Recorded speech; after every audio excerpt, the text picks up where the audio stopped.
NIBIRU, the lost planet. The wonders found on planet Saturn by the Cassini mission were unprecedented. Not only did we find things that were beyond strangeness with this mission, but also we confirmed that the giant planet is not exactly what it seems. You may be surprised to learn that the worship of Saturn is taking place in everyday life. The god Saturn is dubbed the Lord of the Rings, and it's the very reason why we wear rings on our fingers for ceremonial purposes. This cult is strange because when you begin to understand what is going on, it actually makes sense, but at the same time it infers ungodly meanings. In 1610, Galileo began studying the giant planet using the telescope. When he viewed the planet for the first time, he saw something strange. He thought he saw three stars together, a big one in the middle and two little stars. He knew they weren't really stars, but what were they? It turned out that Galileo was the first person of our era to see the rings of Saturn. The gods of Egypt have a role to play in the madness. Saturn is the father of the goddess Isis, and one inscription of the goddess reads, "I am Isis, queen of this country. I was instructed by Mercury.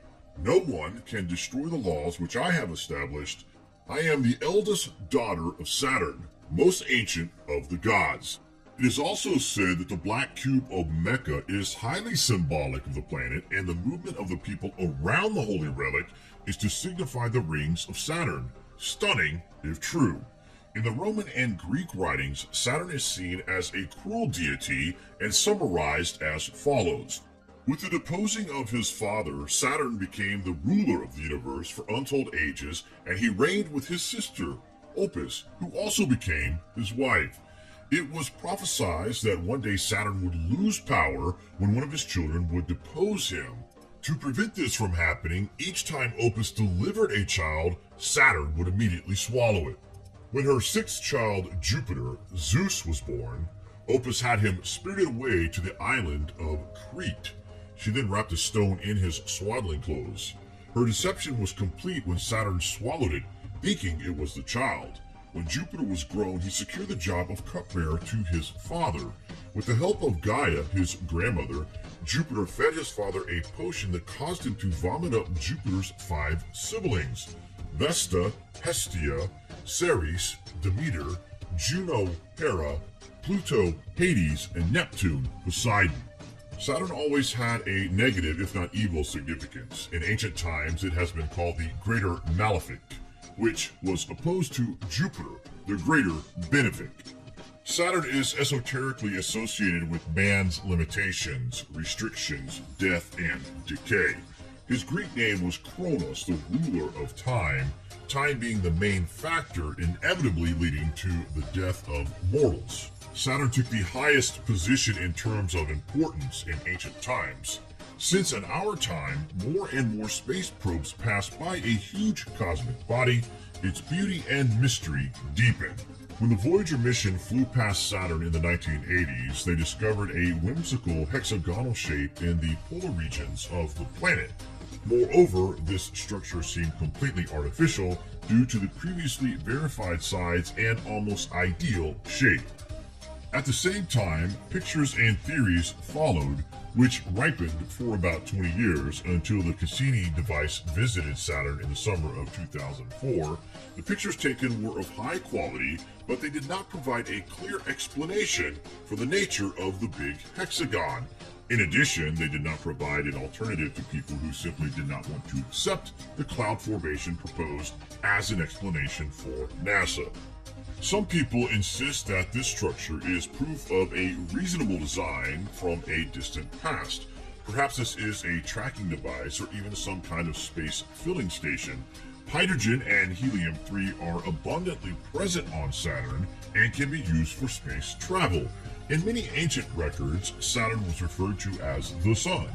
For example, the ancient Babylonian text describes Saturn as the ghost of the sun.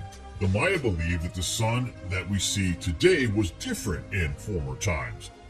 In the book Saturn, the Ancient God of the Sun, author David Talbot notes an obvious mismatch between Saturn and the Sun in ancient times, and that this mishmash could not be a coincidence. Talbot argues that different figures throughout history deliberately distinguished Saturn from our sun, calling it the best sun, the original sun, the central sun. According to certain alternative thinkers, Saturn is closely connected with elite, secret societies that supposedly worship the sun or the sun god, on which all major religions are allegedly built. If Saturn really was a star and the central sun in antiquity, then the importance of Saturn for secret societies and their esoteric rituals becomes quite understandable. Though the mystery of certain theories regarding Saturn may never come to light, one questionable thought stands out, that being that the planet Saturn collided with the planet that now forms the asteroid belt, giving Earth the moon, causing the Great Flood, and ripping Mars of its atmosphere. Yes, you got it. There is a chance that Saturn may be NIBIRU, but that doesn't make sense unless Saturn had a separate orbit at some point, right? Worldwide drawings and symbols of the once dominant luminary show of disk with rays, a disk with spokes, a disk with a central orb or eye, a disk with a crescent upon it. Today we require a powerful telescope to see Saturn as a disk. We must fly a space probe close to the planet to see rays and spokes. Even then, the spokes are intermittent and dark. The ancient astronomers, however, described the spokes as those of a cosmic wheel. They were streams of fire, the glory of heaven. The worldwide astronomical designation of the celestial pole become crucial pieces in a puzzle.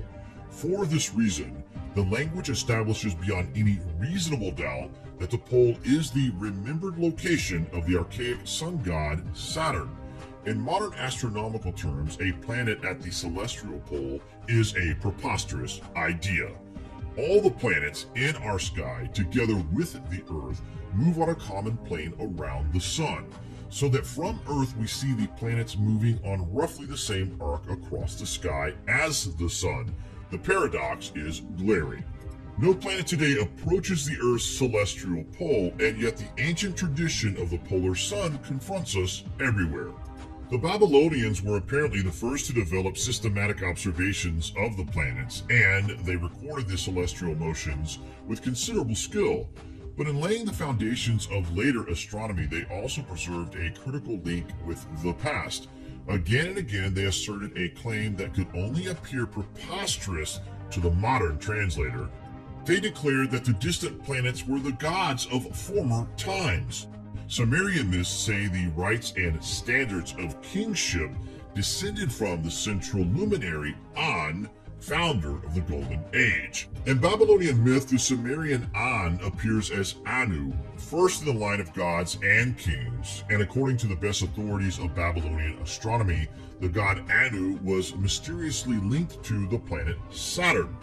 What makes this identity stand out is the degree to which one nation after another repeated the same connection. It's an interesting fact, not often noticed, that the ancient Hebrews regarding their race as having been Saturnian in the beginning when they lived under the rule of the creator El. Indeed, the consistency with which early astronomy identified Saturn as the former creator king is extraordinary. The Zoroastrians of ancient Persia knew Saturn as the heaven-sustaining Zurvan, the king and lord of the long dominion. The Iranian god King Yima, founder of the Golden Age, was also linked to Saturn. The Chinese mythical emperor Hongti, first in a great dynasty of kings and mythological founder of the Taoist religion, was identified astronomically as the planet Saturn. Even the Tahitians recall of the god Fedoti, the planet Saturn, that he was the king. When scholars today look back at this esoteric connection to the Sabbath and Saturn, they see little more than an oddity of minor significance. This is because historians as a whole have missed the ancient link of Saturn to kingship, to the origins of civilization, and to the roots of ancient myth and symbol. But there is an even more significant aspect of the Saturn mystery. Here is a remarkable fact. Though numerous figures of the universal monarch are translated conventionally as the sun god, the celestial power invoked by the world's first religions, is not the body we call the sun today. In fact, the star worshippers specifically distinguished it from our sun by calling it best sun, the primeval sun, the central sun. Natives of Mexico recall that prior to the present age, an exemplary sun ruled the world, but this was not the sun of today. His name was Quetzalcoatl. The Maya maintained essentially the same idea, calling the primeval sun god Huracan. The Incas of Peru spoke of a former sun superior to the present sun. When it comes to the well-known sun gods of early man, nothing in the mythological record seems to unnerve the experts. As to the original solar character of the Greek Helios, Latin Sol, Assyrian Shamash, and Egyptian Ra, scholars have maintained an unwavering confidence. And surely you can see why. Could it really be doubted that Helios, radiating light from his brow, is our sun? In Egypt, countless hymns to the god Ra exalt him as the divine power opening the day. In the same way, Assyrian and Babylonian texts depict the god Shamash as the supreme light of the sky, governing the cycle of day and night. Such images will seem to leave no question as to the solar character of these gods. And yet the profile of the great sun gods presents a fascinating dilemma. During the past century, several authorities noticed that Greek and Latin astronomical texts show a mysterious confusion of the sun with Saturn. Though the designation seems bizarre, the expression Star of Helios or Star of Sol was applied to Saturn. Of the Babylonian star worshippers, the chronicler Diodorus writes, "To the one we call Saturn, they give a special name, Sun Star." One fact beyond dispute is that the word Helios did become the Greek word for our sun, just as the Latin Sol gave his name to our sun. The same can be said of the older Shamash and Ra. The names of these gods became the names of the solar orb, but that's where the connection with our sun ends and the mystery of Saturn begins. What do you guys make of this connection? Is Saturn the ancient central sun of the solar system? What's going on? Comments below, and as always, thank you for watching.